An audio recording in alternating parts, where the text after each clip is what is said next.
Alô, galera, começando o Deixa Falar, primeiro episódio, hoje a nossa estreia, Deixa Falar, que é uma homenagem à primeira escola de samba do Brasil, fundada no dia 12 de agosto, no Estácio. Aliás, o nosso convidado na estreia tem muito a ver com essa história que você vai saber daqui a pouquinho. Nosso convidado é um líder de uma comunidade, é chamado de bonitão, ele já foi presidente, mas até hoje é considerado o presidente dessa escola, que é super vitoriosa, né? É protagonista do carnaval. Desde que ele assumiu a presidência, ela nunca saiu do terceiro lugar, ou é campeão, ou é vice, ou é terceira colocada. E é uma escola que realmente chama atenção pela excelência e pelos enredos que ultimamente vem apresentando. E para comandar esse papo junto comigo, meu parceiro Fred Soares, de longa data. E o nosso convidado é o Marcelinho Calil, homem forte da Viradouro. Prazer em tê-lo aqui, obrigado pela confiança, Marcelinho. Eu que agradeço, Bim, Fred. Prazer imenso estar estreando aqui com vocês. E acho que o mais legal é que acho que a proposta é a gente falar bastante aí de carnaval de uma forma bem leve, né? Então, não me preparei. E graças a Deus não me preparei para estar aqui. Para eu poder falar, para vocês me deixarem falar um pouquinho. Vou te dizer que eu pouco me preparei também, mas de propósito. Exatamente. Porque a ideia é tirar a essência aqui. Agradeço o carinho e respeito comigo e com a Viradouro nesses últimos anos. E tô aí, às ordens. Aliás, mister, o Marcelinho ele tem fama de sisudo, né? Ele é sério, ri pouco e tal. Acho que é só expressão, engana. E aí, quando a gente pensou em trazê-lo aqui, foi o seguinte, eu lembrei muito de um papo que eu tive com ele, ali na saída da Marquês de Sapucaí, quando a Viradouro foi campeã em 2023, 24. Desfile das campeãs e tal, já estava todo mundo descontraído, tava lá o Marcelinho, o Marcelão, o pai dele, a nossa querida Simone Fernandes, assessora de imprensa da escola, e ele lá com um copinho de uísque na mão, acho que era uísque. Pode ser. Foi pós-desfile das campeãs? Foi pós, já tinha passado a escola, tava todo mundo relaxado uísque, e tal. certeza. Tava lá tomando o uísquezinho dele lá, sorridente, e aí eu parei pra bater um papo com ele. Foi o papo mais descontraído que eu tive com o Marcelinho. Porque nas andanças do carnaval o homem sorri pouco e eu quero ver se a gente consegue fazê-lo sorrir. E acho que começamos bem a parada hoje aqui, mister. Mas por que sorrir pouco? Não é isso não. É só... Normalmente a gente se encontra, acho que em momentos que a gente está trabalhando, né? Tá um pouco mais concentrado. Eu acho que é mais isso. E ali tem que ter aquela concentração. Acho que cada um funciona, né? De uma certa forma. Eu sou um pouco mais focado, mas acho que quem está no dia a dia lá...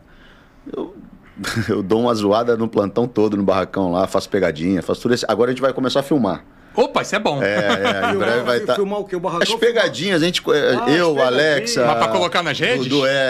A equipe de marketing da escola, a gente de vez em quando tem umas ideias aí, descontrai o ambiente.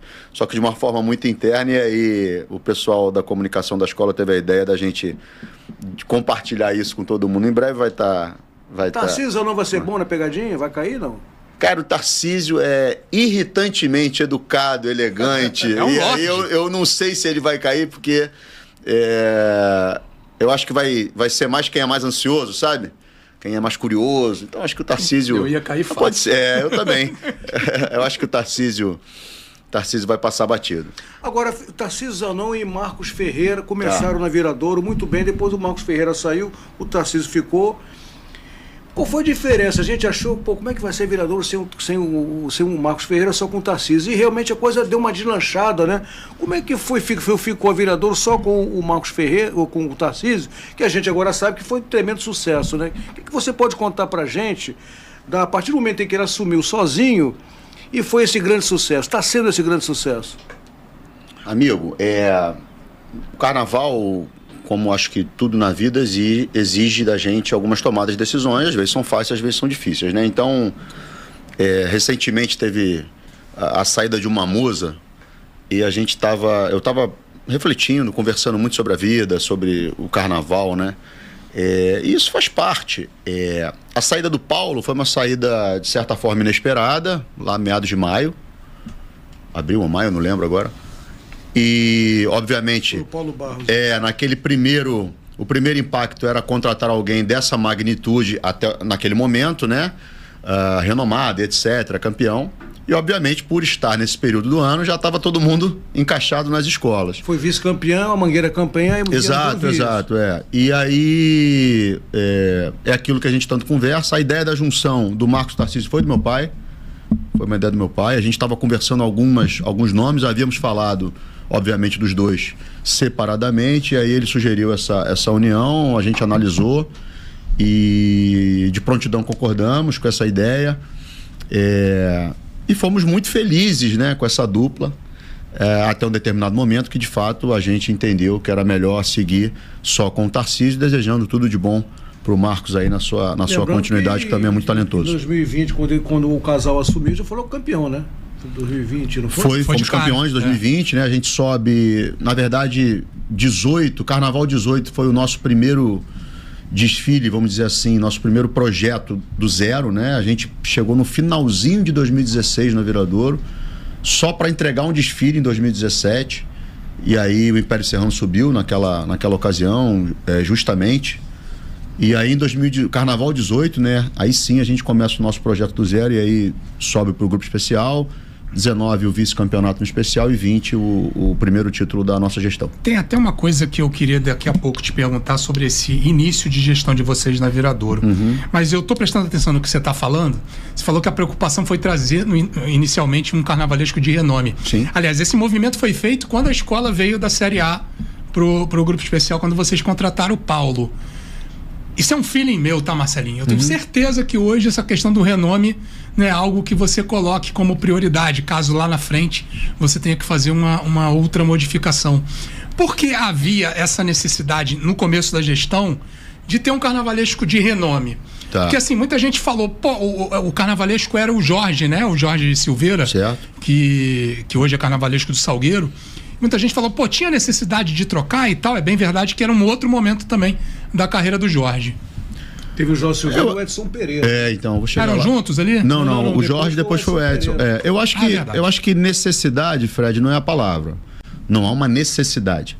Eu acho que a escola tem ela já é uma engrenagem que funciona muito bem, e eu acho que ter sucesso com Paulo, né, com Tarcísio e Marcos, depois só com Tarcísio, mostra que de certa forma a escola tem alguma coisa que de fato contribui para quem chega. Eu acho que não era necessidade. Quando a gente sobe, de fato é uma questão de estratégia competitiva ali, né? Então, como eu falo desde o início, eu separo muito bem os dois pilares da escola, que são distintos, mas certas horas eles se entrecruzam, que é o pilar institucional e o pilar competitivo, né?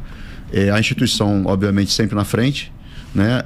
O que é uma escola de samba, por que ela existe, qual é a sua verdadeira função, né? Mas sem nenhuma hipocrisia, ninguém pode falar que a competição não importa, porque acho que seria uma demagogia enorme. Mas, de fato, quando a gente sobe com o Edson, um amigo, então posso falar tranquilamente, um talentosíssimo, né? A gente, de fato, estrategicamente se preocupa em ter um nome mais pesado no grupo especial, né? E quando você fala com ele, você aborda isso com ele ou não? Não, mas eu acho que é super natural, porque assim, na saída do Edson, a gente praticamente foi uma troca da Vila Isabel e da Viradouro. Então foi uma coisa conversada entre as duas escolas, e as duas enxergaram exatamente o que precisavam um no outro, né? A Vila, naquele momento, o carnaval que o Edson fez em Petrópolis, maravilhoso. Então a Viradouro e a Vila Isabel tiveram sucesso em 2019. E as portas do especial não ficaram fechadas. Exatamente. Ele, né? Então a gente fez uma conversa muito... claro que elas são conversas separadas, mas conversas, de certa forma, já com algum direcionamento para os profissionais. Então eu acho que a Viradouro, naquele momento, precisava de um cara como Paulo, e a Vila Isabel, naquele momento, precisava de um cara como Edson. Eu acho que o resultado... Na pista, né? Não estou nem falando do resultado. O resultado competitivo também, que foi segundo e terceiro. Mas eu acho que a pista mostrou que foram duas decisões acertadas de ambas as escolas. Então acho que não é uma questão de necessidade, foi um ponto naquele momento. E depois, amigo, a gente tem muita confiança, muita segurança do trabalho que a gente faz lá, né? Então hoje eu antes de tudo eu analiso muito assim uma questão de capacidade mesmo, hoje, né? Independentemente de nome, a escola tem nomes incríveis no Carnaval, é um time, um elenco de primeira, mas antes de tudo a gente analisa mesmo capacidade e personalidade, ambiente, né, o senso do coletivo ali dentro. Isso é muito, muito, muito importante. A escola tem um perfil da única estrela da escola ser a própria escola. Isso ficou claro desde sempre. Então a liderança busca dar exemplo. As pessoas elas buscam um ambiente bom, um tratamento respeitoso, pelo menos é o que a gente tenta. Então, de fato, quem chegar tem que vir para contribuir. Quem é a estrela da Viradouro? Eu tenho hoje o Tarcísio, um carnavalesco recém-chegado ao grupo especial com 2 títulos. Que, na verdade, a história dele se faz né, de forma mais eloquente dentro da Viradouro. Exatamente. Aí, vamos lá. Vander Pires, Cissa, Rodrigo e Priscila, Julinho e Ruth e um profissional incrível que é o Alex Fábio. Estou dando um exemplo de alguns profissionais na escola. Carnaval, né? Então, direção de carnaval, Dudu, Jefferson e Marquinhos. Assim, quem é a estrela da Viradouro? Não tem. A estrela da Viradouro é o conjunto. É um time realmente imbatível. Agora, o Viradouro é o, sei lá, é o Paris Saint-Germain, digamos que seja hoje o Flamengo Boa comparação. Não, porque é um time principalmente a parte que diz respeito ao Flamengo. É um time forte que tem também, além tem a TV Globo, tem a Liesa, tem a Prefeitura do Rio, tem a Prefeitura também de Niterói. Certo. Então ela tem todas as condições de ser como ela é hoje. É imbatível, praticamente. Né? Desde que vocês assumiram, ela é campeã, ou ela é vice, é terceiro. Esse ano só que foi quarto, Esse né? ano No último foi a zebra que ficou em quarto lugar foi nesse último carnaval. Crise mundial dentro da Viradouro lá. Que teve um momento teve um momento lá que até o próprio Cissa teve para sair da escola. Tem muita. Não teve, não, assim.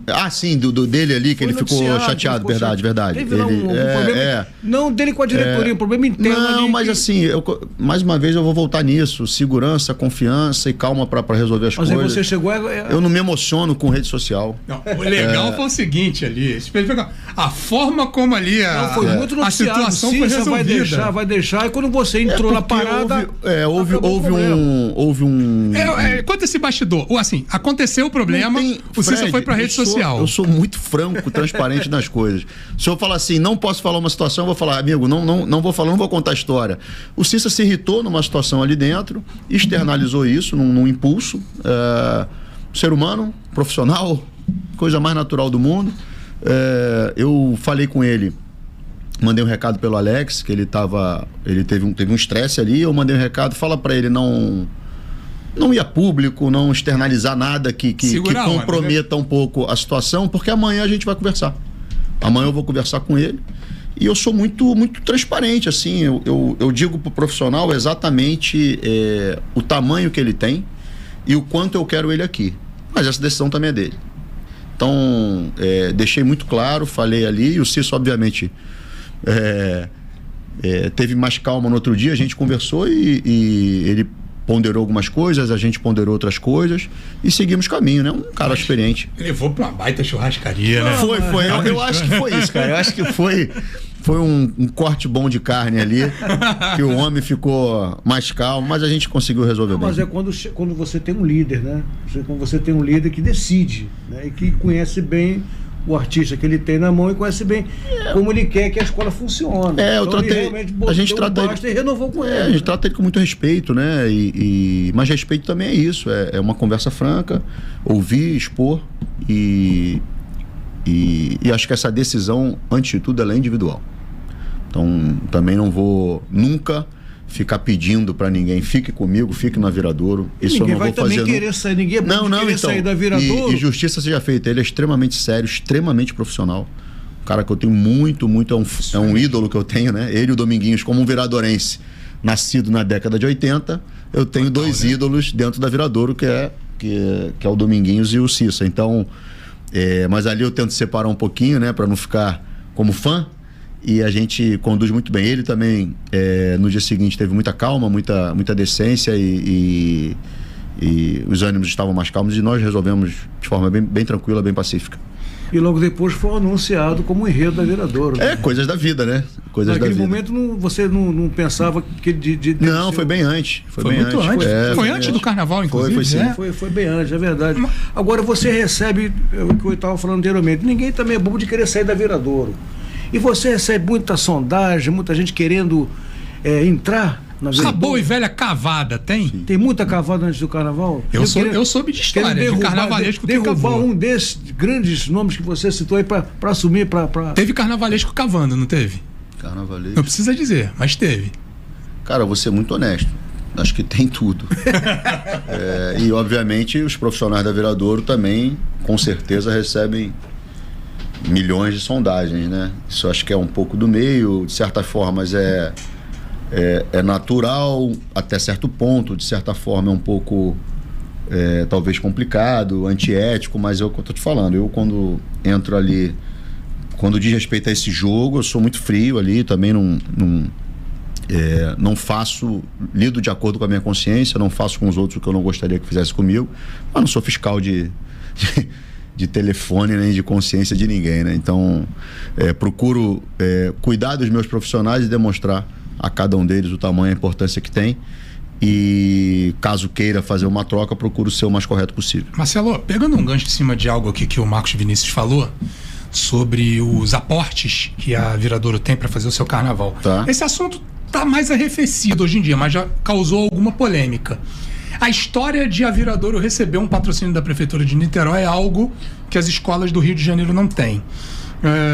Eu queria uma opinião sincera tua no sentido se isso é realmente justo do ponto de vista da competição. Eu não estou falando de legalidade. Legal a Prefeitura de Niterói pode patrocinar quem ela quiser e bem entender.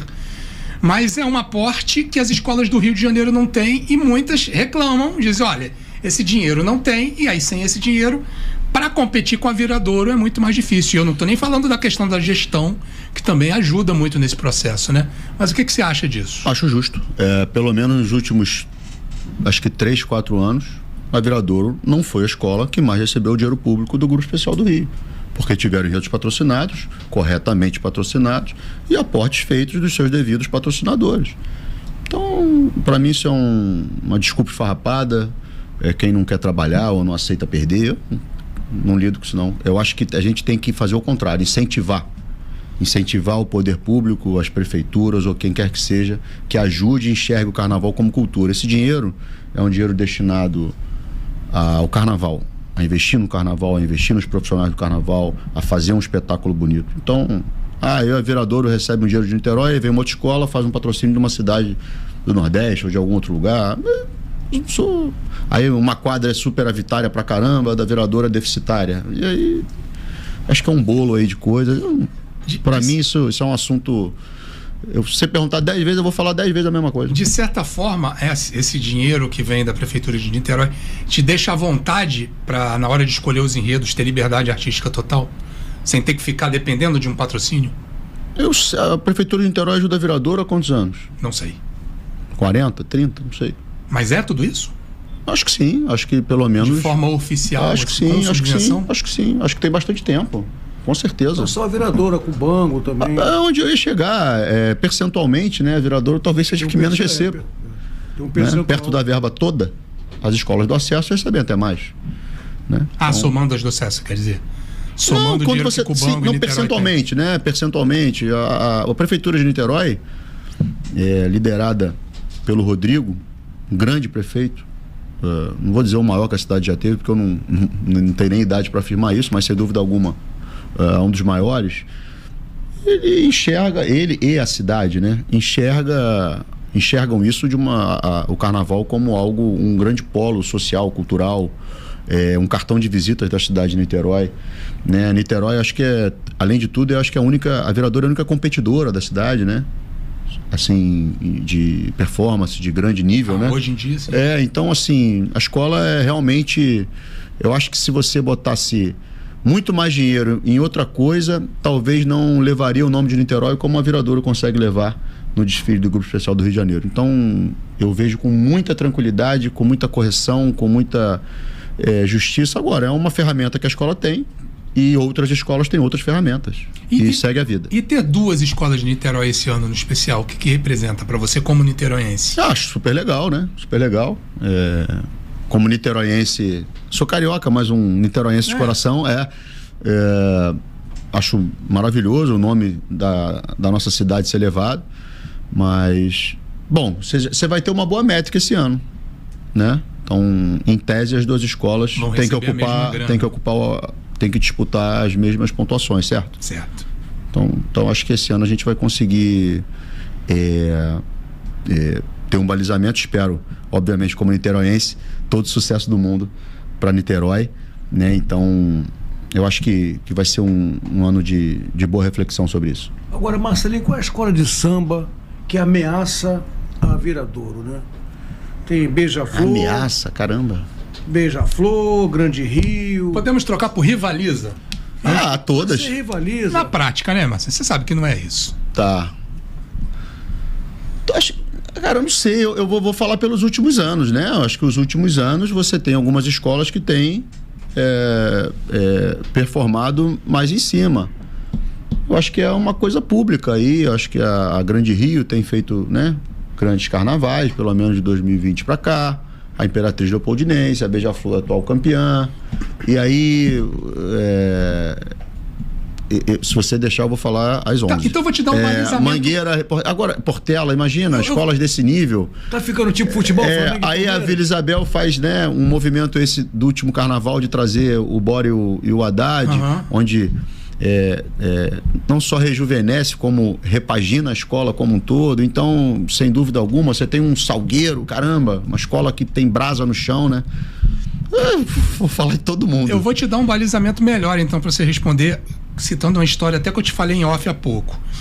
Há uns 3, 4 anos eu entrei no barracão da Viradouro e me obrigaram a usar material de EPI, de segurança. Sem dúvida. Que é algo que você encontra em qualquer empresa. Aí eu brinquei com a assessora de imprensa da escola, nossa amiga, a Simone Fernandes. Falei, vem cá, eu tô entrando numa escola de samba ou tô entrando numa empresa? E ali eu tive a noção de que a Viradouro estava sendo gerida como uma empresa. Isso eu tô falando de 2018, 2019 para cá. Então, assim, que escolas de samba ali na convivência da cidade do samba, você consegue perceber que se atentaram a essa nova necessidade e estão tentando se encaminhar para isso? Não faço ideia. Eu não tenho acesso a isso. Eu sou um cara obcecado pela Viradouro. Então eu entro dentro do barracão, não olho nem pro lado. Nem de ouvir dizer? Não quero nem saber. Não, acho que vocês têm muito mais noção, capacidade de falar isso do que eu. Não tenho condição de falar isso. Estaria sendo extremamente leviano. Agora, Marcelinho Calil, Vander Pires, como é que tá sendo lidar com o Vander Pires? Tem que botar segurança pra ele, tem que botar ele preso no hotel. Ele agora tá estrela, né? De rede social. Cara, o cara é diferenciado. Mas só um parêntese pelo que você falou, eu não acho que é um modelo de empresa no carnaval, não. Eu acho que é uma escola de samba em 2025. Não entendi. É o momento atual. É como se vive hoje, né? Então não é que as escolas de samba estão virando empresa. Agora eu entendi. As escolas de samba são escolas de samba. Só que a gente está numa época que tem que ter esse tipo de cuidado, tem que ter esse tipo de profissionalização. Porque se não tiver, vai embora. E hoje é fundamental, né? Então a valorização do samba e do sambista passa por alguns cuidados e algumas obrigações também das escolas de samba.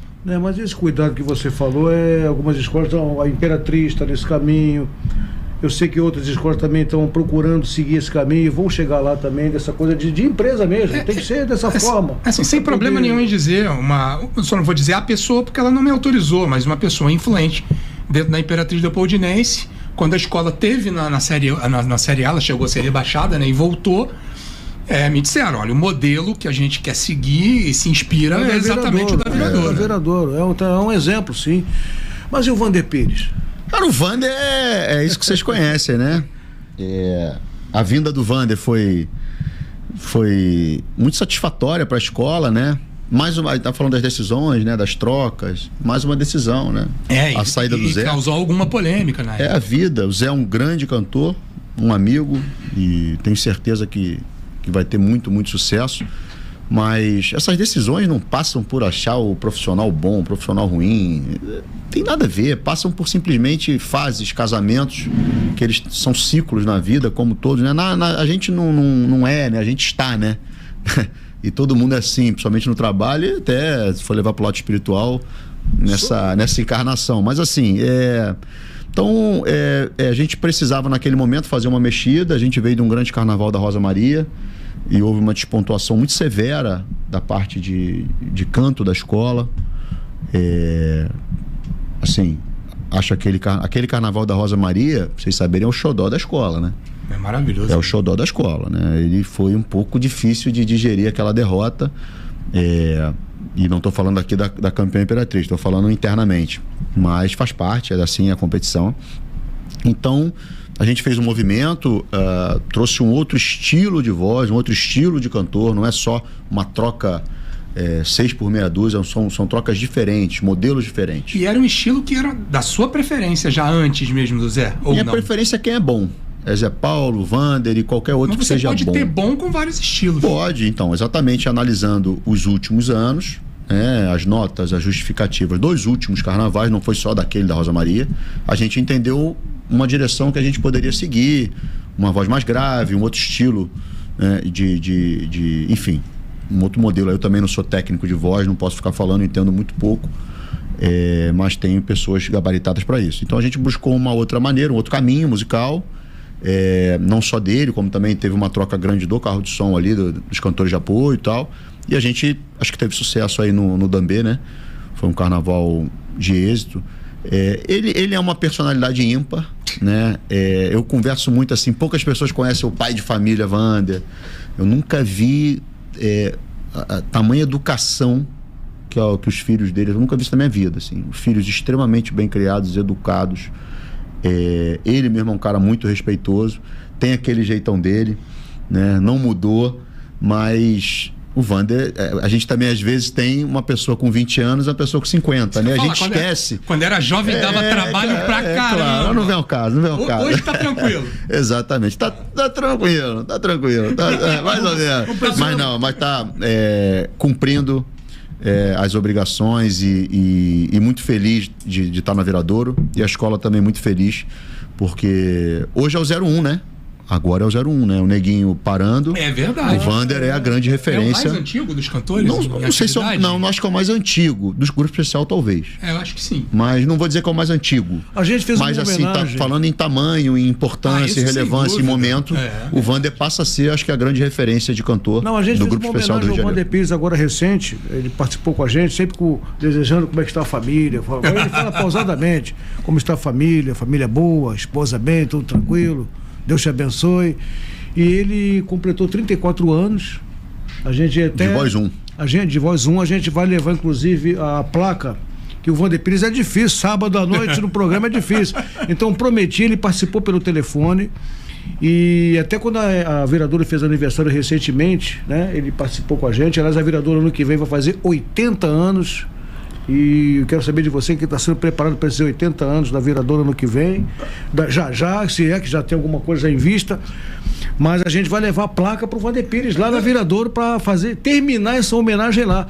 Agora, sobre o Zé Paulo, na época que ele saiu da Viradouro, o Marcelinho, a gente fez uma entrevista com ele, estava muito triste, porque ninguém espera sair. E da forma como ele saiu, como foi dito na época, né? Que foi porque ele tinha desafinado.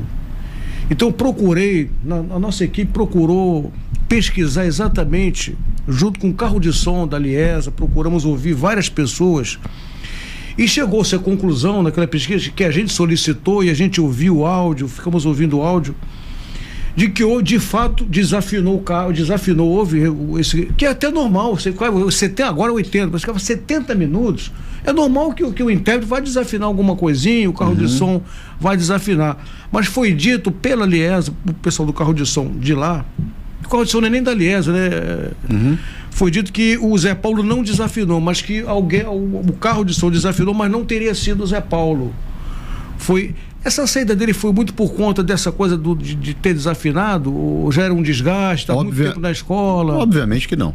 Um somatório. Primeiro, como eu falei, eu não entendo muito, mas também não sou leigo musicalmente falando. De uma forma geral, você foi muito feliz, nenhum cantor fica 80 minutos afinado. Perfeito. É impossível.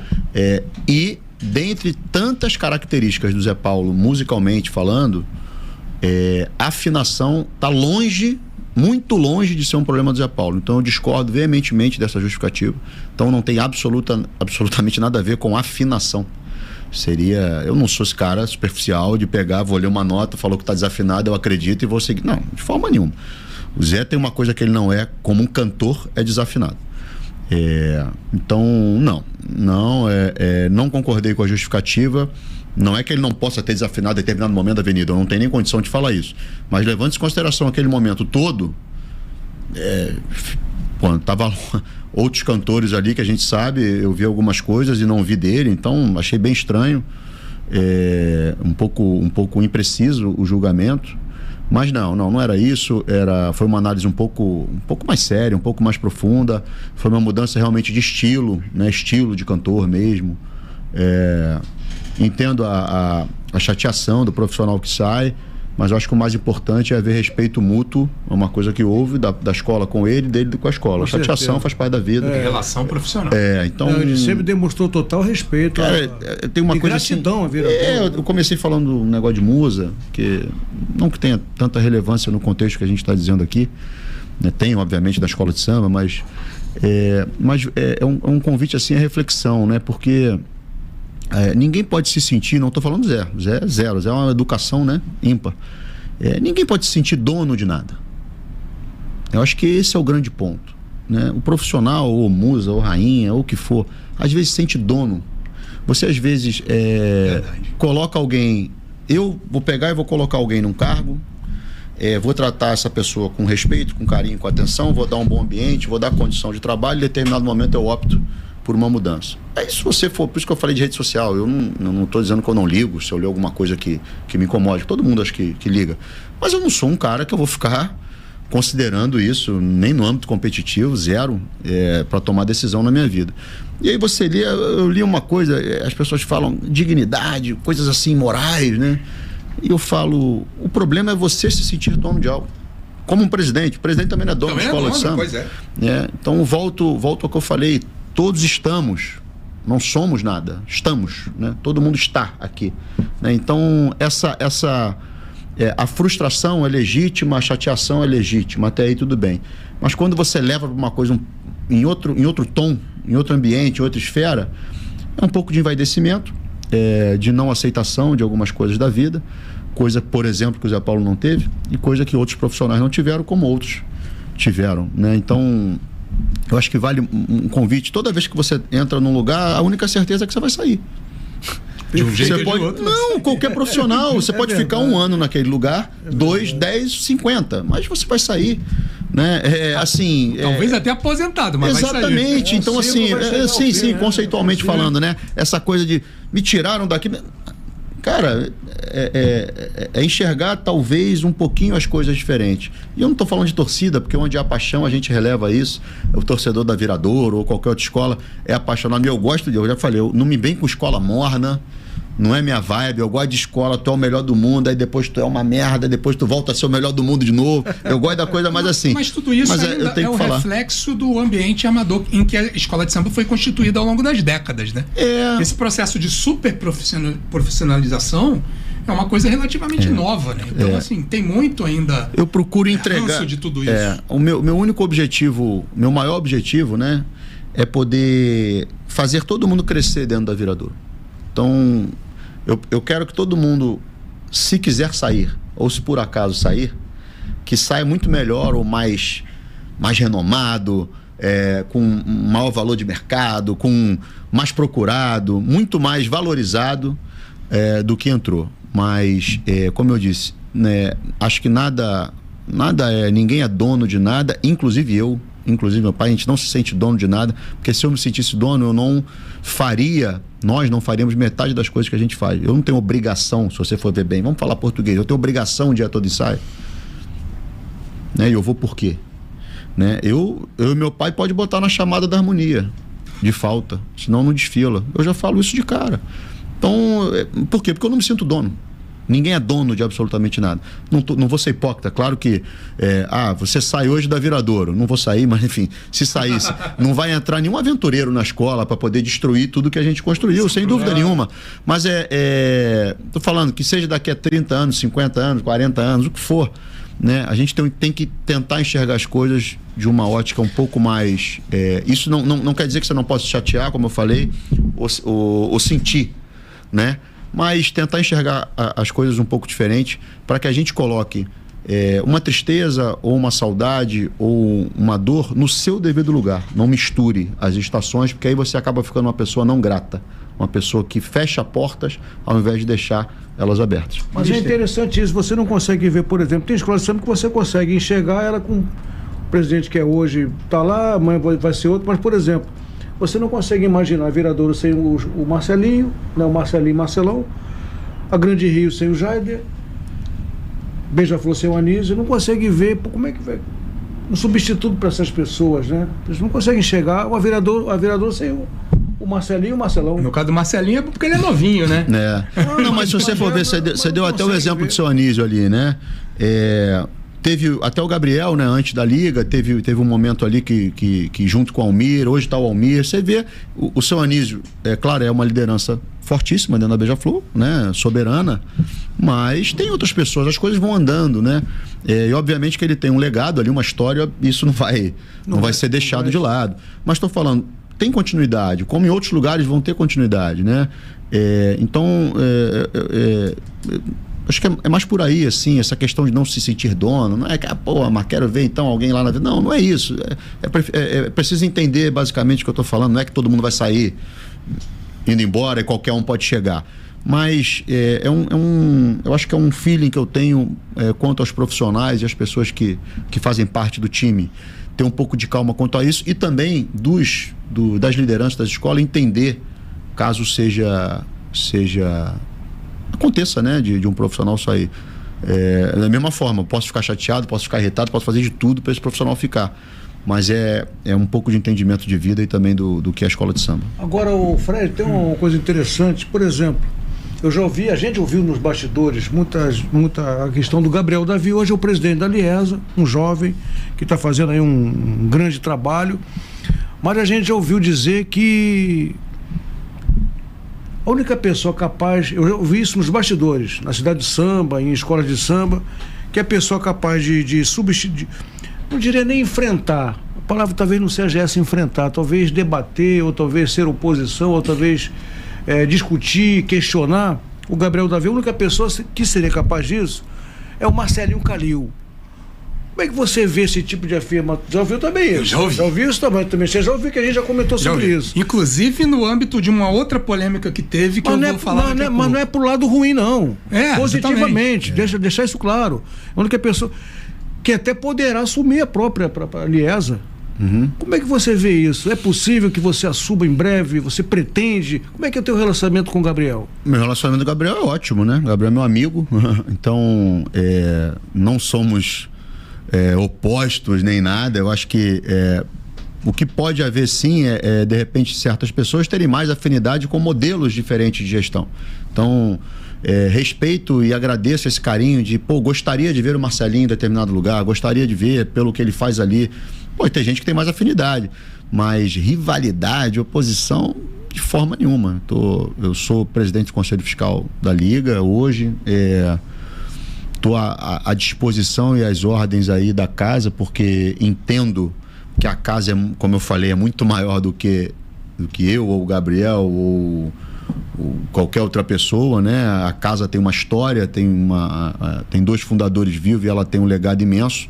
Então, todos nós, principalmente nós que já transitamos no ambiente familiar há muito tempo, temos o objetivo comum de ver a Liga cada vez mais fortalecida. Isso não quer dizer que eu concorde com todas as decisões da casa, que a casa concorde com todas as opiniões do Marcelo.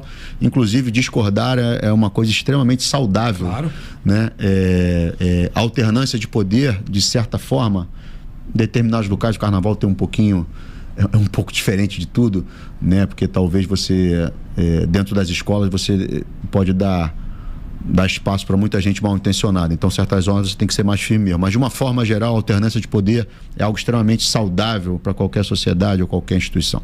Então, mas quando você fala que está à disposição da casa, inclusive para ser presidente um dia? Sem dúvida, qual o problema? Nenhum. Acho que eu sou uma pessoa que tem uma vivência no carnaval.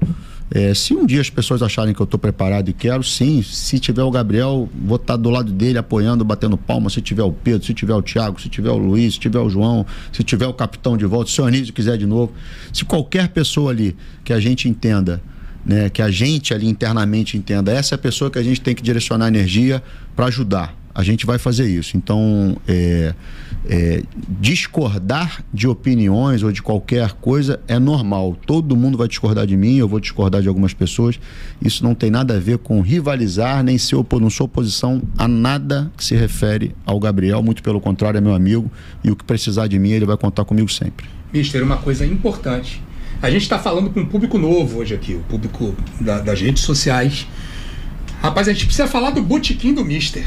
Programa de sábado de carnaval que você apresenta brilhantemente na Rádio Tupi. Convida a turma aí, rapaz. Olha, o Botequim do Mister não é programa de fofoca. Programa de fofoca com o Léo Dias. Não entra em fofoca. Léo Dias, que aliás já falou do nosso companheiro Marcelinho Calil em outros tempos.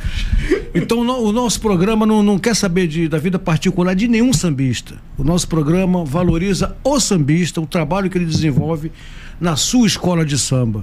Então o nosso programa é um programa que fala de samba, fala dos enredos, fala do trabalho de cada um e deixa com que cada artista conte a sua história. E o nosso ouvinte, que já é um ouvinte, né, já vivido, ouvinte experiente, acima dos seus 30 e poucos anos, ele gosta dessas histórias, quer saber como funciona a escola, quer saber como é que vai ser o enredo. E o que não falta, minha gente, nessas escolas de samba, com essa ancestralidade toda, são histórias fantásticas, né? Então, o programa tem 3 horas de duração. Se tivesse 6 horas, era fácil fazer, porque o que não falta é história magnífica. Então, todo sábado, às 21 horas. Quando não tem futebol, quando a CBF deixa. Quando a CBF deixa, que agora a CBF coloca jogo 9 da noite. Então, quando a CBF deixa, não tem jogo 9 da noite, a gente faz o programa de 9 da noite até meia-noite. 3 horinhas, só falando de samba, né, deixando que o artista conte a sua história. A gente faz várias homenagens aos artistas.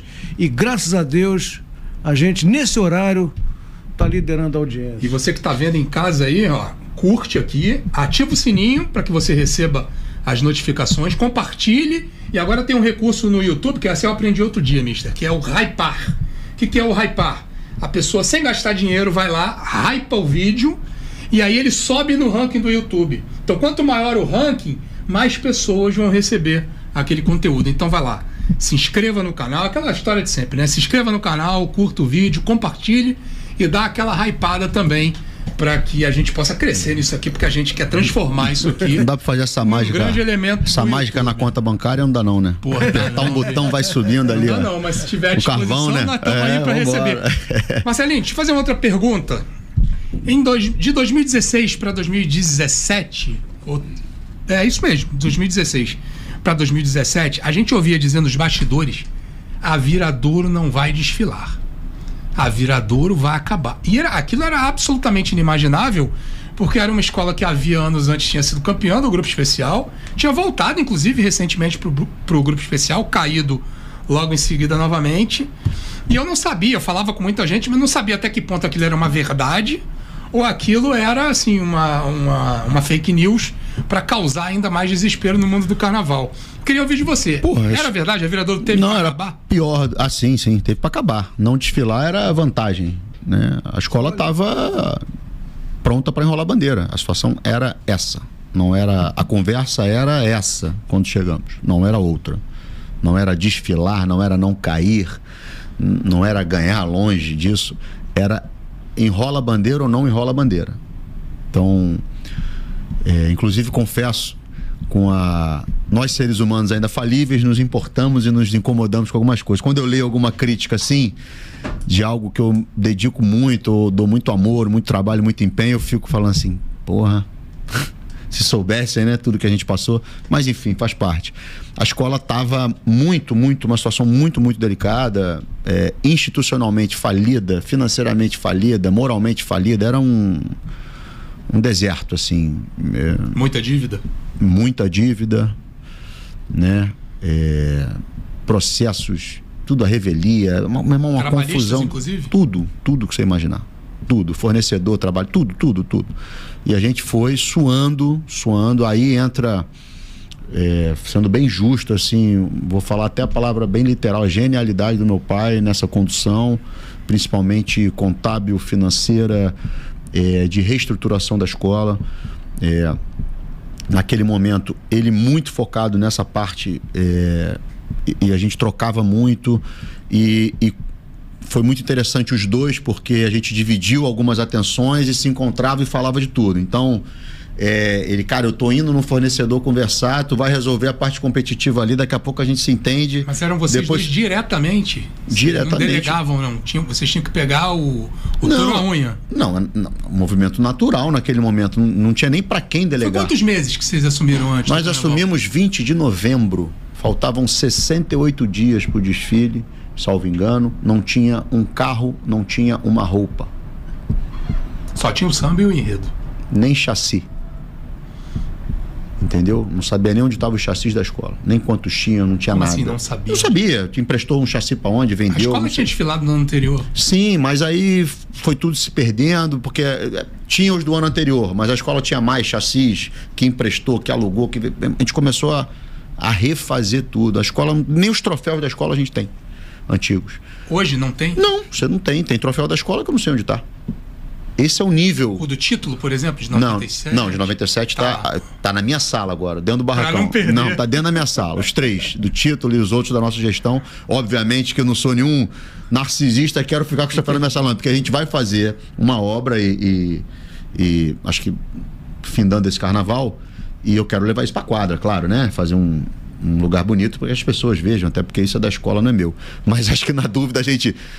vamos botar no barracão, o né? trauma do passado. No barracão, vamos botar no barracão. Então tem muita coisa que se perdeu, né? O uso da fênix como símbolo da Viradouro, ele é muito, muito literal mesmo, assim. A escola realmente voltou das cinzas aí. Então...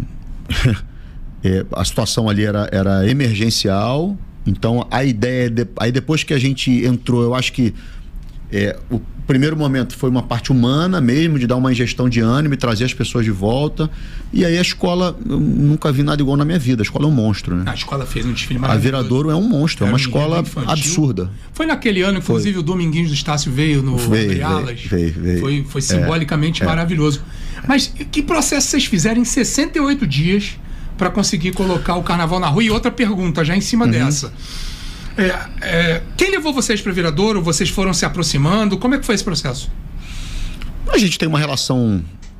Monassa, com meu avô, tem uma relação secular. Então, obviamente, essa semente de Viradouro sempre teve na nossa mente.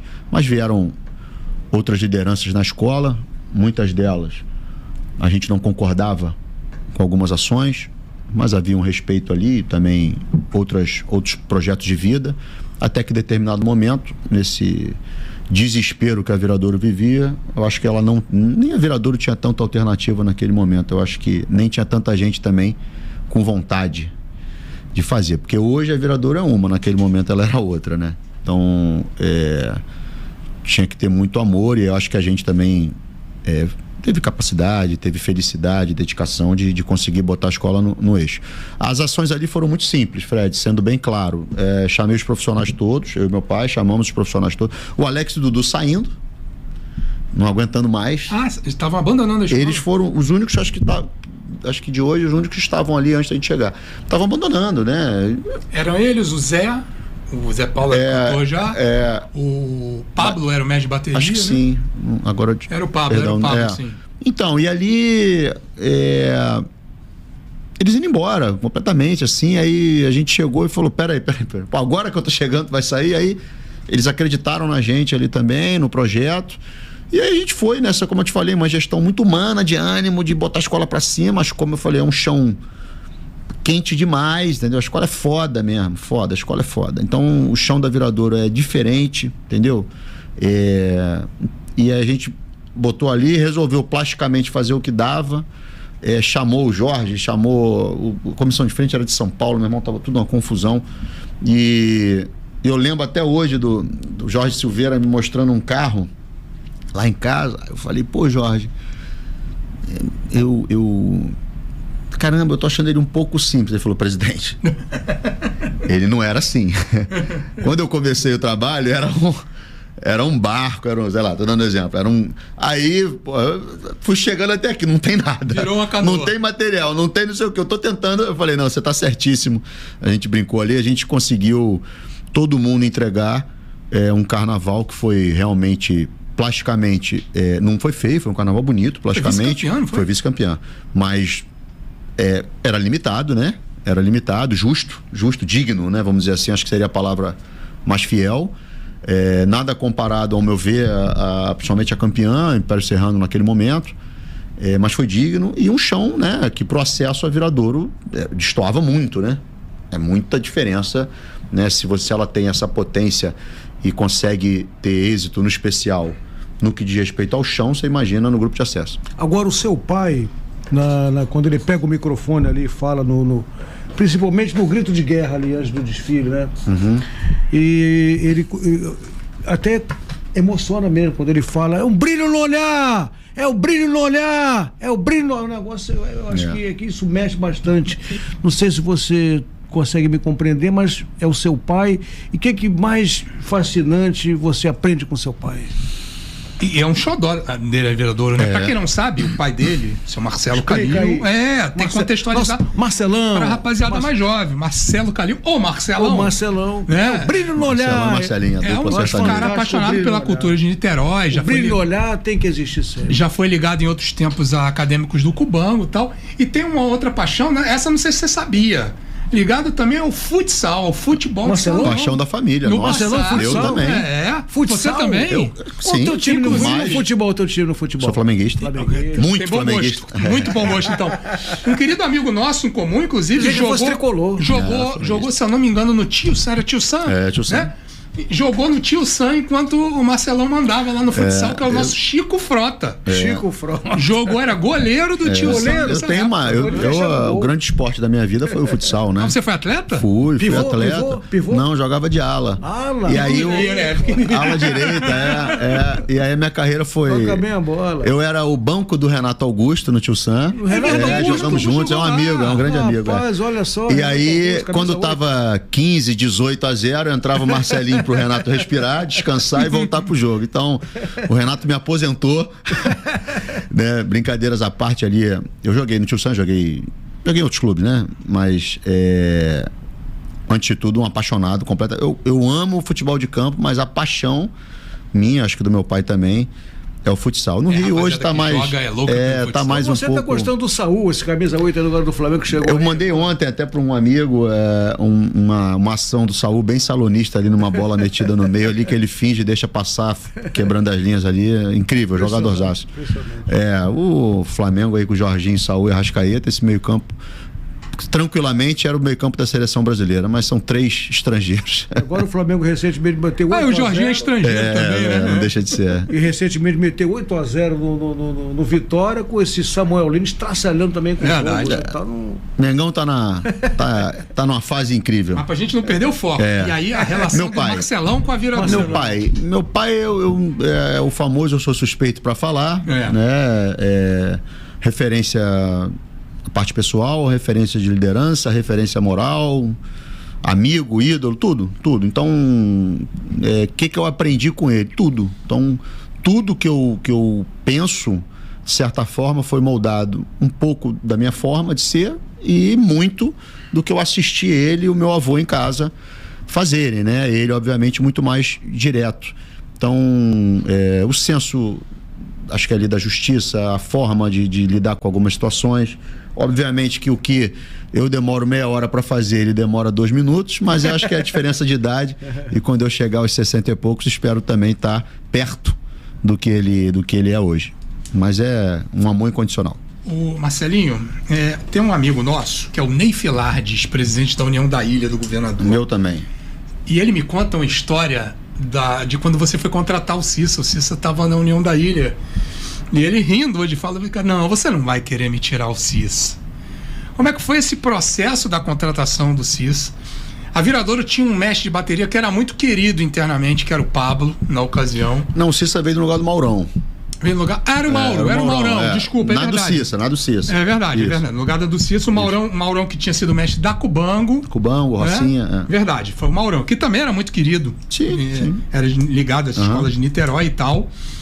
Como é que foi esse processo a ponto do Ney rir, botar a mão na cabeça, putz, tive que liberar o Ney vendeu caro, né? Dificultou ali a vinda. Eu e meu pai conversamos ali com a direção de carnaval, com todo mundo. Eu acho que o nome do Cissa é unânime dentro da Viradouro. Unânime. E aí meu pai, eu lembro de eu estar em casa com meu pai e ele andando pro lado e pro outro, falando. Aí a Tânia entrou no circuito, a esposa do Cissa. Grande figura. A verdade aqui, Caveira, é que a Tânia te liberou, parceiro. Porque se não é a Tânia, tu não vinha, não. Conta essa história aí. Não, brincadeiras à parte ali, o Cissa estava com um trabalho muito bem desenvolvido na ilha, né? O Cissa trouxe a bateria da ilha de volta, tanto que os meninos lá tem nele uma idolatria, uma referência, choram pra caramba quando vem essas homenagens ao Cissa. Então, e aí a gente buscou refazer esse casamento, e aí entram outras ações aí que, ficar falando também das estratégias da Viradouro aí, mas enfim. Que nem técnico de futebol que não pode entregar a tática. Eu não deixa ninguém ver a prancheira. Eu tenho algumas coisas de time, assim, de unidade, né? Eu vi esses dias o Zico falando isso. No final, ele estava dando uma entrevista de 5, 6 minutos, e no final ele falou sobre trazer pessoas acostumadas a vencer e como isso afetava ele. Já leu o livro do Zico falando sobre isso? Ainda não. Vou te indicar. Mas, de fato, algumas contratações na Viradouro foram muito estratégicas, né? Então, o Cissa, quando a Viradouro, ela vive esse processo de falência, como eu falei, e ela volta ao grupo especial, a vinda do Cissa, ela é, de certa forma, uma conexão com tempos áureos da Viradouro. Não só um reforço para a bateria, para o quesito bateria, como um reforço de conjunto institucional muito grande. Quando a gente faz o Carnaval de 2018 no acesso, e eu trago Julinho e Ruth para o acesso, eu consigo dar um recado de onde eu quero chegar. Né? Quando o Edson sai da UPM, vem para Viradouro para disputar esse acesso, né? A escola, a UPM ali, fazendo carnavais lindos com o Edson, eu consigo dar esse recado de onde eu quero chegar. Então, a vinda do Cissa, ela tem um peso muito grande de quesito competitivo e um peso muito grande institucional. E aí foi isso, foi essa resenha aí de carnaval, o Ney dificultando ali, mas acho que com sabedoria, valorizando a União da Ilha, que é uma escola que a gente tem um amor, um carinho enorme também, e o Cissa no final, eu ficava do lado do meu pai falando no telefone pra caramba, falava com o Ney, falava com a Tânia, falava com a Simone, uma outra amiga nossa, e a gente tentando trazer a esposa do Serginho, que era diretor do Cissa. Sim, grande figura. E aí a gente tentando trazer o Cissa pra cá, entre aspas, convencer, né? Ele, até que em determinado momento a gente conseguiu trazer o Caveira de volta pra casa. A relação antiga com a escola ajudou, né? Sem dúvida, né? O Cissa é muito querido ali dentro da escola. E, efetivamente, quem teve a ideia dele ser o enredo? Cara, fui eu. Foi uma proposta, uma ideia minha, assim, que eu lancei numa... A gente todo ano... primeiro que eu tenho, assim... Sou muito, muito, muito fã do João Gustavo Melo. Acho o João um gênio da arte ali de fazer enredo. Comentarista de carnaval. O João é fora de série. Sou muito fã do Tarcísio. Então, normalmente essa mesa redonda pós-carnaval sou eu, o Tarcísio, o João, o Alex, né, que é meu braço em tudo ali, e o Kiko, que é o cargo dele é diretor financeiro, mas é de certa forma um conselheiro ali, uma pessoa que está também na seara da minha família e com a gente há muitos anos, desde o futsal. Então, a gente estava conversando, tínhamos 3 a 4 ideias incríveis, que obviamente estão guardadas, até que surgiu joguei um pouco isso na mesa assim, e deixei ver qual seria a reação deles e como eles trabalhariam essa ideia para construir. O grande ponto é não ter só uma grande ideia e ter de fato um grande enredo. Então a gente viu com muita convicção, calma, tranquilidade, que na verdade tem 100 enredos sobre o Cissa, se eu quiser, grandes, potentes. Eu, sem dúvida alguma, assim, é que eu não posso afirmar coisas agora, que eu não sou pai de santo aqui, mas a gente vem para brigar muito pelo título do Carnaval, talvez no pré-carnaval, nossa maior potência competitiva seja o próximo ano. Você falou do desfile da Rosa Maria, um enredo maravilhoso, o enredo do Dangbé maravilhoso, o enredo do último carnaval, idem. Mas quando você escolhe o Cissa, você também procura dar um recado de que a Viradouro está tentando levar um tema, um assunto que seja mais palatável para o grande público, que seja mais fácil de ser compreendido? Fred, duas visões, uma visão interna, uma demanda interna e uma ação nossa, e uma visão sobre o que está acontecendo, né, ao redor, né, o nosso meio, que momento a gente vive, exatamente. Meu primeiro critério é enredo bom. Enredo bom. O enredo é uma grande história que tem que ser contada, que merece ser contada, seja por razão que for. Então, antes de tudo, a gente busca isso. Então, se eu, por exemplo, tivesse um desejo de fazer um enredo chamado mais leve, porém não tivesse uma grande ideia, eu vou continuar fazendo enredos. Então, eu preciso de um grande enredo.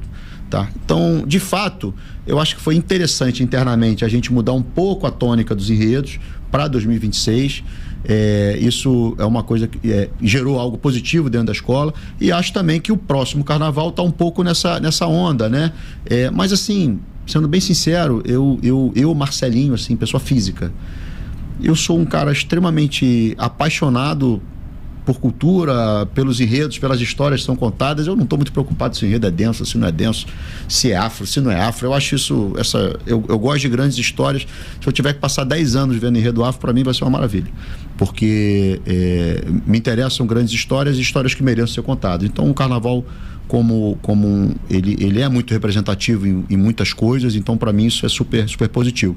O que não quer dizer que tem que ser só sobre isso. Então, quando eu conto a história de um cara eu dou esse exemplo, a Rosa Magalhães está sendo enredo no Salgueiro, né? Nossa professora, alguém que dispensa apresentações.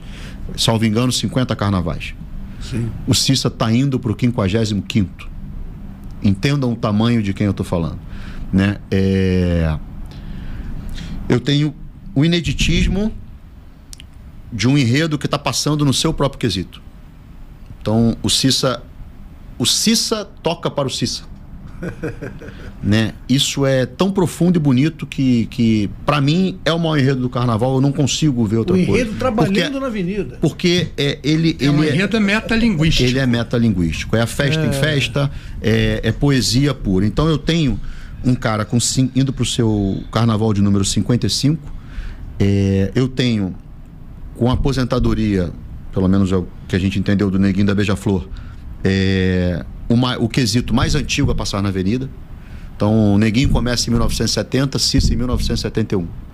Então, Neguinho parando, o Cissa é o quesito mais antigo aí para a avenida.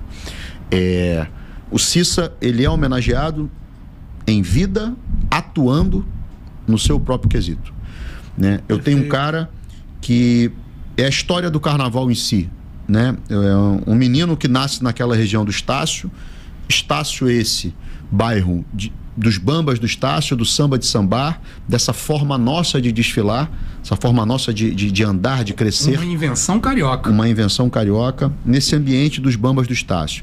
Ele está no mesmo espaço de Ismael Silva, Marçal, Luiz Melodia, Silva, Gonzaguinha, Bide. Vou citar aqui nomes externos. Tudo então começou com o Ismael Silva. Nessa selva, né, do nosso leãozinho ali, nessa selva que ele nasce, que ele habita e que ele vai buscando as suas referências. Esse menino sobe o Morro de São Carlos, passa a ver instrumento em tudo que é lugar, é a poesia do nosso homenageado, né? Cissa não vê casa, Cissa vê repique, vê caixa, vê surdo, vê tamborim, né? Entra dentro de uma escola de samba mais ou menos aos 14 anos, não deixa falar, é passista, é mestre-sala nos blocos, é ritmista e é mestre de bateria. Estreia na Estácio de Sá, salvo engano como mestre em 89, né? Então eu tenho ali um ambiente do bairro do Estácio, situando esse homenageado e toda a influência que o bairro do Estácio tem na história do samba e na história do carnaval do Rio de Janeiro. Eu tenho a ida dele ao seu primeiro e maior amor, Estácio de Sá, onde ele inaugura, vamos dizer assim, a sua carreira como mestre de bateria, e tem o ápice ali na Paulicéia de Varada, se bem que ele mesmo prefere até outros filhos, mas eu vou deixar para ele contar, mas ele tem esse ápice ali na Paulicéia de Varada. Eu tenho um cara que marca a época, marca história, que é a inovação em pessoa, em outras escolas, inclusive na Viradouro. Eu tenho um cara que muda a história das relações entre ritmistas e mestres de bateria no intuito de valorização e da forma de lidar com o ritmista e o seu peso dentro de uma escola de samba. Bateria, quesito esse que é muito subvalorizado dentro de uma escola. As pessoas não dão um real valor a uma bateria de escola de samba. E eu tenho o legado, um cara que é muito maior do que ele mesmo se sente dentro da Viradouro, né, formando tantos outros, não só ritmistas como sambistas. O primeiro mestre de bateria a ser enredo de uma escola de samba.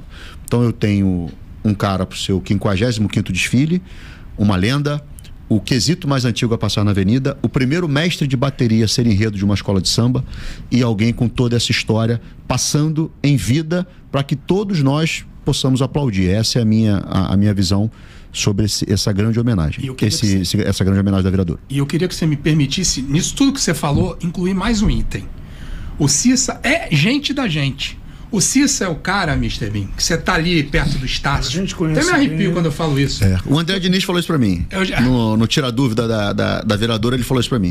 Ele falou, Marcelo, é foda, é diferente, porque ele é operário. Ele é igual a mim, ele é igual a vocês. Ele é nosso.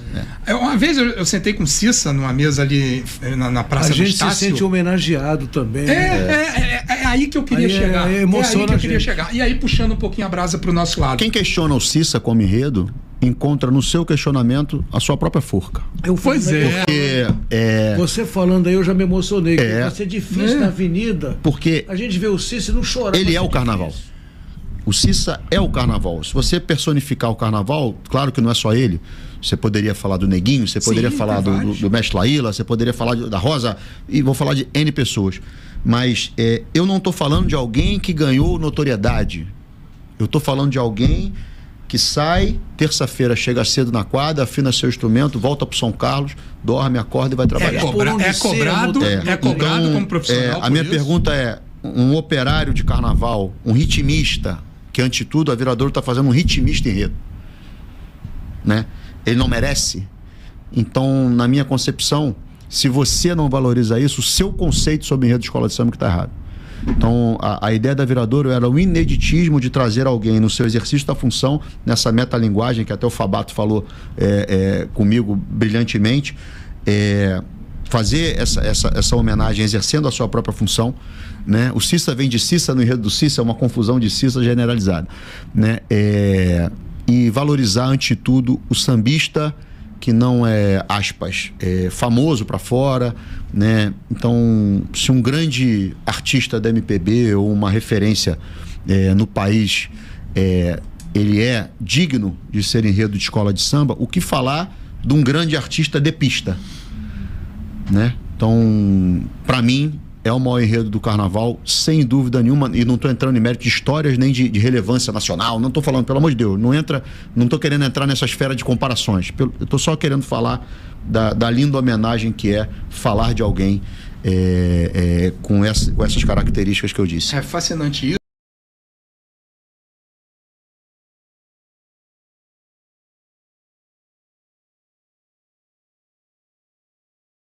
Tupi é uma cobertura avalizada. E assim, eu garanto para você, é a cobertura cujo conteúdo é o melhor de todos.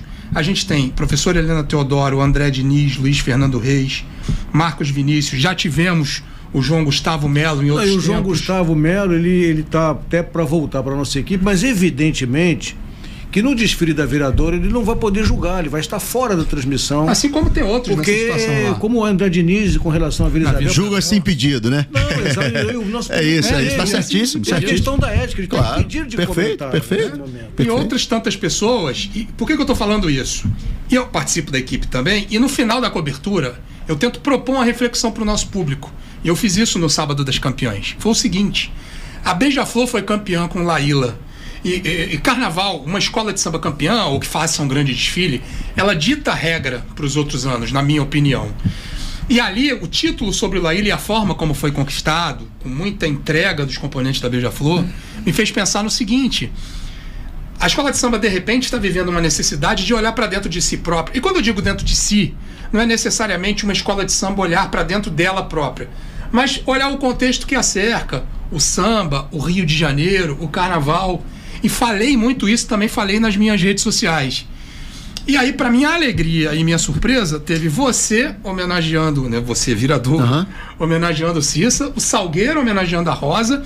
A gente tem a Vila Isabel homenageando o Heitor dos Prazeres, que não é uma figura da Vila Isabel, mas é uma figura seminal da Vila transitava pelo Estado. Tá na história que a gente leu. Exatamente, também tá lá no grupo da Deixa Falar. E isso me emocionou muito. Eu falei, pô, a escola de samba tá olhando para dentro do seu contexto. Rita Lee Não, mas aí não é do contexto do carnaval, mas faz parte, sim. Porque a escola de samba tem que ser multitemática mesmo. Claro. E aí vem no que você falou, o contexto, né?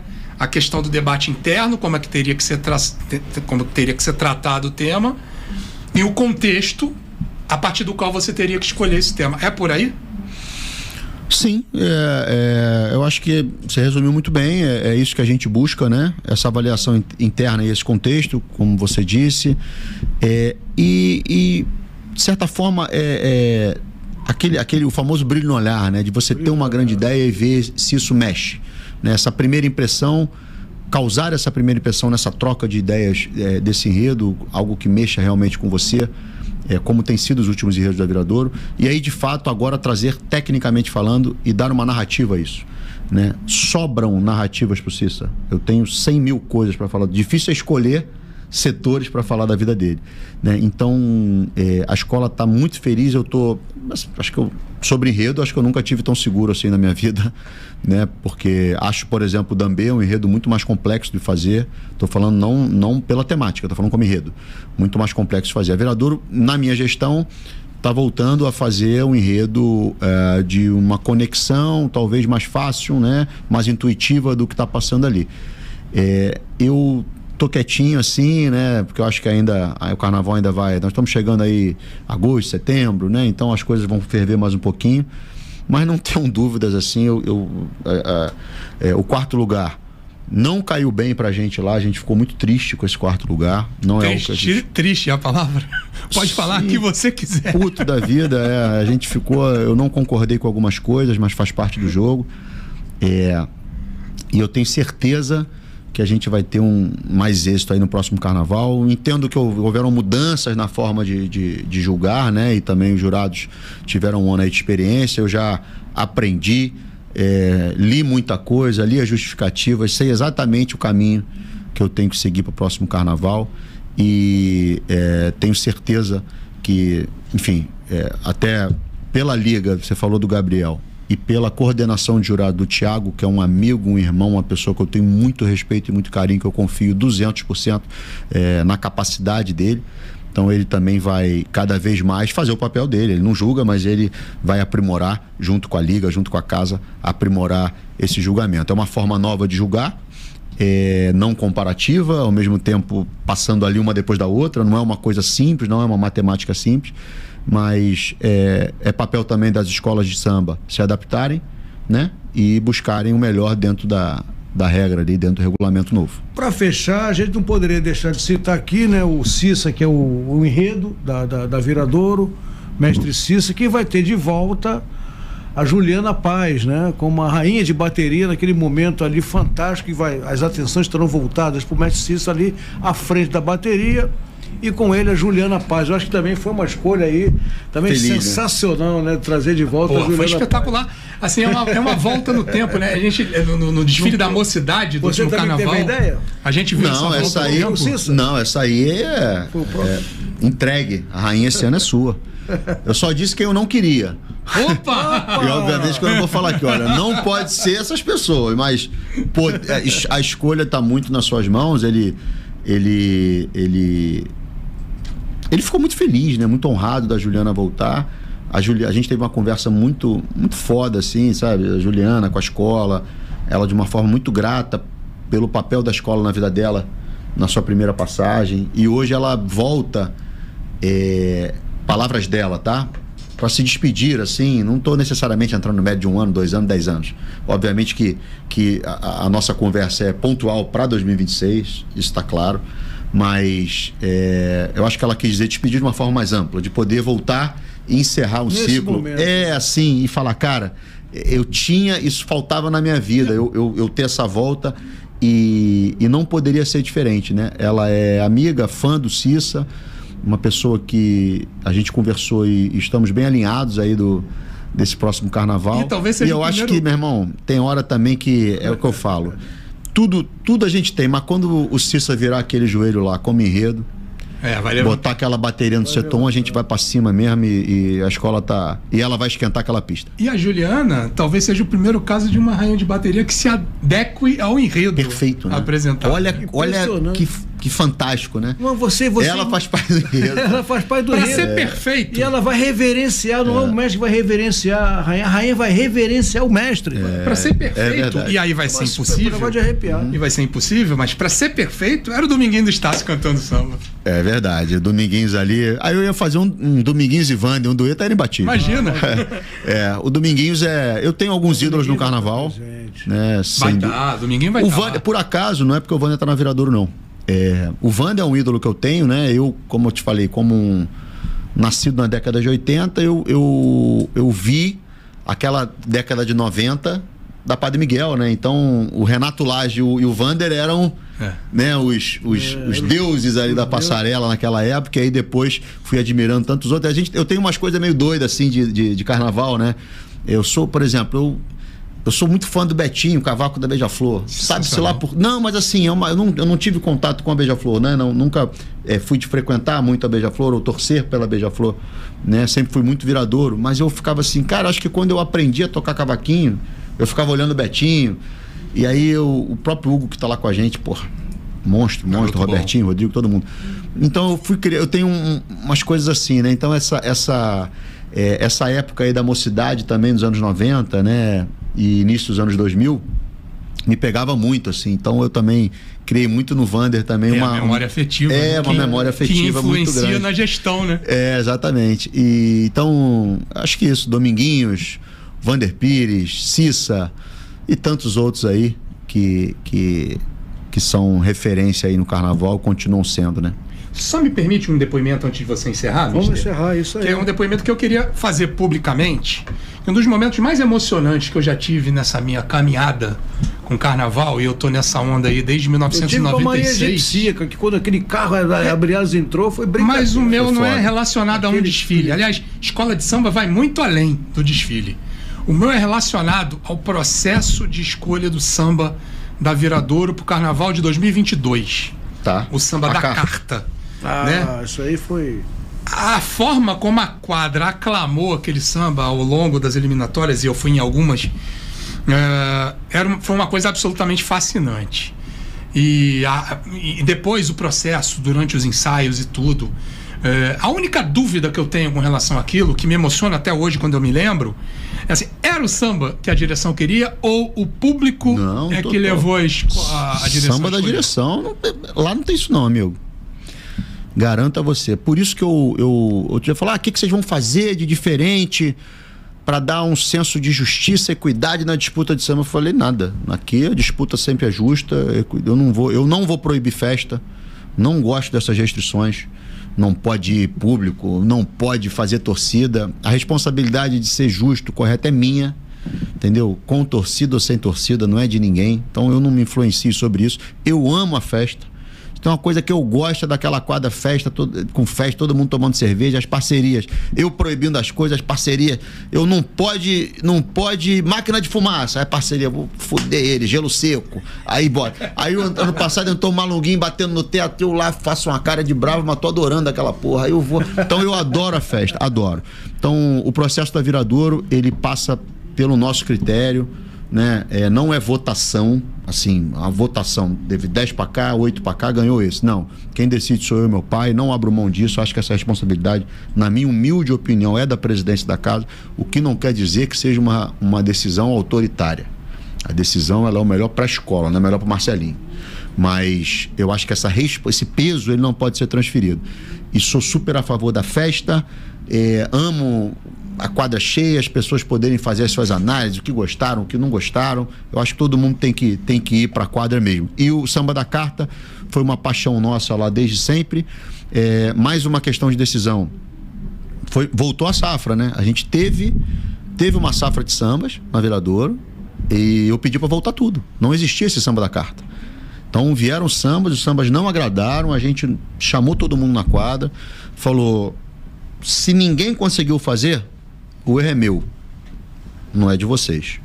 Então eu vou refazer a forma de explicar.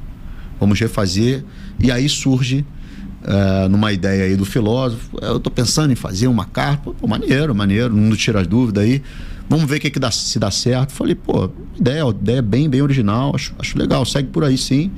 E aí teve esse samba que é um samba ontológico, né? Não tem o que dizer, né? É um samba que toca, todo sambista já sabe cantar o samba, né? Canta em todos os lugares e dentro da Viradouro. Ah, mas não funcionou no desfile, funcionou, foi um ano de pandemia. Ninguém aguentava mais ouvir a carta, porque a gente ficou anos ouvindo a carta. Demorou, então foi um ano muito atípico, né? Então, jamais vou credenciar ao samba qualquer problema ou insucesso, que nem houve, mas enfim, qualquer insucesso que tenha havido no desfile, que aquele samba é lindo. Agora, para fechar mesmo. Será? Viradouro, tem uma pergunta aqui na cabeça. Fica à vontade, não tem hora. Viradouro, agora para fechar. Viradouro 80 anos em 2026. Já tem enredo? Enredo? Não. O Alabê de Jerusalém. Não tem. O Alabê é aquela sombra que todo ano ela vai pairar. Por quê? Porque você está falando com um cara radicalmente contra a reedição. E aí surge o Alabê de Jerusalém, que é um samba que preenche todos os requisitos possíveis para uma reedição. O que eu sou contra em reedição? Você fazer da reedição uma tentativa de novo. Ah, não deu certo, eu tento novamente. Insistência. Não, para mim reedição, primeiro, eu reeditar e mudar o samba não faz o mínimo sentido. Então tem que ter um samba antológico, um samba maravilhoso. Tem. Eu tenho que ter um desfile que ninguém lembra, um desfile que não passou, ninguém lembra do desfile. Essa é a verdade. Você lembra do samba. Lembrando, passou na série Ouro, né? Aí surge mais uma pimenta. Não passou no Grupo Especial do Rio de Janeiro. Eu consigo até ter um desenvolvimento muito mais amplo. E quanto mais eu penso, mais ele se credencia para a sua reedição. E por que não virou enredo? Porque a gente, nesses pensamentos, aparecem outras histórias que a gente tem vontade de contar. Pô, mas vou falar uma coisa em primeira mão. Porque ele falou que conversa. João. Vou falar uma coisa em primeira mão aqui. É um ciclo interminável, porque sempre vão surgir novas ideias. Vou te falar aqui em primeira mão. Talvez ele ganhe muita força numa defesa de título. Entendi. Se a Viradouro ser campeã em breve. Eu acho que eu não estou dizendo que vai ser. Nem estou dizendo que ele não pode ser enredo, caso não sei. Mas assim, eu acho que numa defesa de título ele ganha muita força. É um feeling que eu tenho internamente. Mas é outra decisão também que a pessoa física do Marcelinho não vai tomar. Quem vai tomar é o presidente, porque é melhor para a Viradouro. Entendi. O Alabê de Jerusalém, que foi em 2016 na Série A, coisa de maluco, né? Lugar, que foi brincadeira ter ficado em terceiro lugar, mas coisa de maluco. Você sabe que essa parada de dizer pra fechar, porra, não dá certo. No podcast não dá muito certo, não. Porque aí sempre vem mais uma coisa. Deixa eu fazer mais uma perguntinha. Eu juro que eu calo a minha boca. Você permite? Rapaz, é o seguinte. A gente não pode perder essa chance.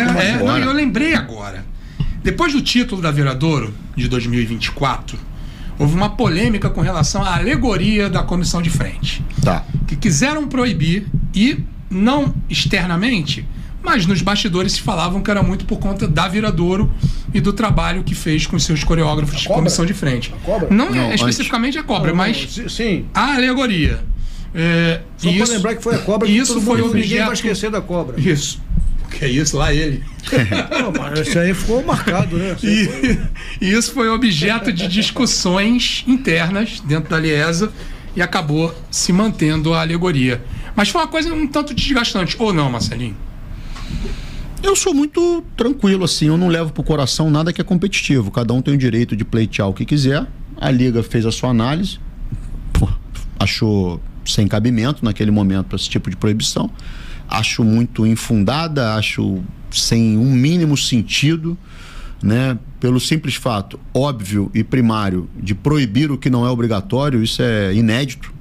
Nunca vi isso na minha vida. Você não é obrigado. O regulamento não impõe, você nunca foi obrigado a levar tripé. E queriam proibir. Isso para mim é inédito. Então ficou nitidamente ali na minha opinião Vou dizer que é para Viradouro, não posso afirmar, mas eu achei uma coisa um tanto quanto estranha. Mas também é o que eu tô falando, todo mundo se dá bem, não tem melindre. É uma opinião, cada um tem a sua e eu vou defender a minha, como cada um vai com as suas convicções. Então, proibir o que não é obrigatório.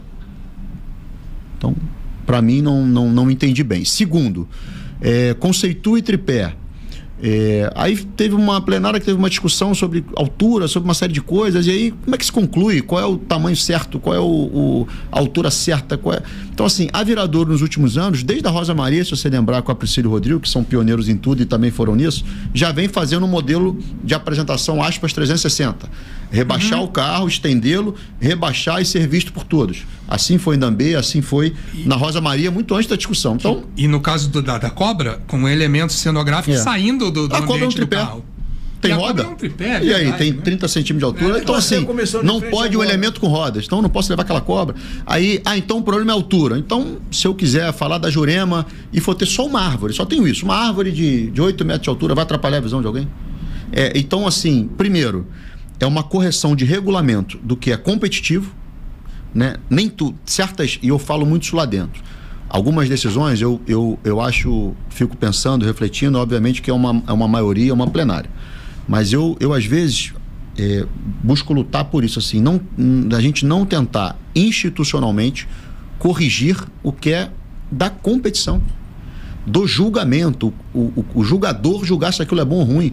Não é a gente ficar cerceando o artista, uma porrada de coisa, desenvolvendo um monte de textos e limitações para tudo, assim. Eu não vejo muito dessa forma. Eu acho que limitar a arte é uma coisa complexa. Acho que antes de tudo, claro, sou super a favor de regra, de tudo bonitinho, não tô discordando disso, né? Muito pelo contrário, defendo isso. Mas altura do tripé, altura do elemento cênico, largura, não é porque ele vai estar naquela altura que ele vai ser bom, não é porque ele passou daquela altura que ele vai ser ruim. Então, os jogadores já falaram isso algumas vezes, sobre não é ser alto ou ser baixo, não é ser grande ou ser pequeno, é a utilização dele, se de fato ele tem relevância, se aquilo é visualmente harmônico, se aquilo faz sentido dentro daquela apresentação. Então, eu acho que aquilo está dentro de um conceito de arte, do que é elaborado para ser apresentado, e não acho que cabe ao regulamento ficar tolindo esse tipo de coisa. Essa é a minha opinião. Então eu fui e sou radicalmente contra você falar numa frase: eu proíbo o uso de tripé na comissão de frente porque isso é melhor. Eu não entendo dessa forma, né? Compara-se muito a desfiles antigos da época do Fábio, por exemplo, e aí você pega o melhor da época, né? Então minha pergunta é o seguinte: e os 12 da época eram bons? Média. Os 14 eram bons? Então eram melhores do que é hoje? Na minha humilde opinião, não. Eu prefiro esse modelo criado de 2010 para cá. E tá falando com um cara conservador para desfile. Eu sou velho, entre aspas, para desfile. Mais uma razão para não ficar mexendo em casal, para não ficar mexendo no tradicional. Eu prefiro que a comissão cumpra esse papel. Eu acho que ela naturalmente, organicamente teve a sua evolução, é algo que o público espera, é algo bonito. Eu acho que ela conta uma narrativa, conta uma história. Eu curto esse modelo da comissão, como acho lindo, tradicional, o antigo, mas eu não vejo razão para, se as coisas se moldaram para esse caminho, a gente ficar agora querendo trazer. A própria comissão tem um papel hoje muito mais fundamental, ao meu ver, no conjunto, do que naquele determinado momento. E repito, são gênios, são pessoas diferentes nos seus determinados tempos, então não vejo esse problema todo nos tripés da comissão quanto à regra. Entenda. Pô, mas eu vi um trambolho na avenida, dê 95. Entendeu? Dá 95, dá 97, cite, dá uma nota ruim, entenda, avalie aquela comissão com aquele trambolho. Então, a solução para você ver algo, um elemento cênico defasado, desproporcional, não é proibir de ter elemento cênico. É você julgar aquele elemento cênico, na minha opinião, da forma correta, porque conceitualmente essa proibição proibiria a roda, o carrinho de entrada da cobra da Viradouro, proibiria o Aladim, proibiria, vambora, quantas comissões? O segredo, ninguém existiria. Vambora, tantas outras aí recentes, tudo então vamos proibir. Não pode elemento cênico na comissão. É lá a regra, faz quem quer. Então cada um tem que ter peito também, disposição para bancar as 100, se você achar que tem que fazer, entendeu? Então eu acho que é por aí, não vejo que a solução para isso é institucional. Se for bem analisado, bem julgado, na minha opinião, como vem sendo, se for bem analisado, os caminhos vão ficar claros, né? Maravilha. Gostou do papo? Porra, muito. Vamos ter que renovar esse papo em breve. E ó, lembrando, curte aí, compartilha esse vídeo, hypa, fala com teus amigos, enfim, vamos criar essa grande comunidade carnavalesca aqui nesse nosso novo ambiente digital, mister. Então fique ligado, porque em breve tem mais um Deixa Falar. E olha, o Marcelinho Calil falou bonito. E é o primeiro de muitos. Então fique ligado que em breve tem o segundo episódio do Deixa Falar aqui no nosso podcast. Eu, Fred Soares e toda essa galera do mundo do samba. Vale a pena conferir. Marcos, Fred, obrigado aí pelo convite. Espero ter contribuído aí um pouquinho nesse grande bate-papo sobre carnaval. Estarei às ordens aí quando precisarem. Um grande abraço.